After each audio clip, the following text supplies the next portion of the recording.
William Wirt, a man who was a Freemason, yet not only ran for president on the anti-Masonic ticket, he also defended the fraternity in his nominating speech.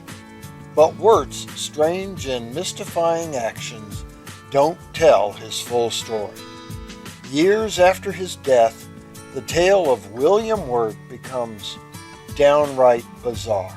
In December 2003, the phone rang in the office of William Feck, manager of Washington's Congressional Cemetery. Feck answered, and an unidentified voice asked, "Would you be interested in getting William Wirt's head back?" The man, who has never been identified, explained he was in possession of articles a collector had accumulated over the years.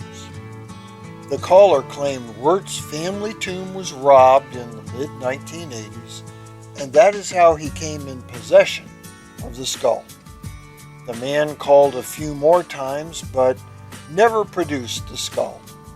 In the meantime, Feck had Wirt's tomb inspected, found the contents to be in disarray, and concluded it had been robbed. A month later, Feck received his second mysterious inquiry about the skull, with the caller asking a question he had heard before. "Are you missing William Wirt's head?" This time the caller identified himself as D.C. Council member Jim Graham, who said he had Wirt's skull in his office. Or at least he said, "I have a skull in an old metal box painted with gold letters reading, 'The Honorable William Wirt.'" Apparently, the anonymous caller had contacted Graham and told him the cemetery might be interested in getting it back, or at least determining if it really was Wirt's skull. It took the cemetery's plodding bureaucracy over a year to investigate, but in May 2005, a task force again opened the tomb and inspected the bodies inside. A thorough scientific study eventually determined the skull was in fact that of William Wirt. Graham revealed the names of the man who had given him the skull and the collector, but it was never determined who robbed the tomb or who the original anonymous caller was. Adding to the mystery, the task force discovered the remains of an infant inside the tomb and determined they were placed in there after the 1980s break-in. No one knows the identity of the infant, who put it there, or why.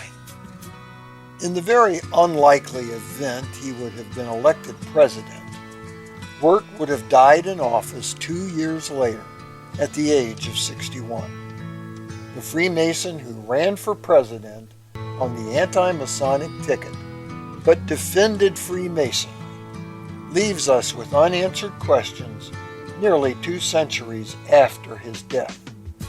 But with his skull now returned to its rightful place, he now rests in peace while the rest of us ponder the enigma that was William Wirt. For the Whence Came You podcast, this is Steve Harrison with the Masonic Minute.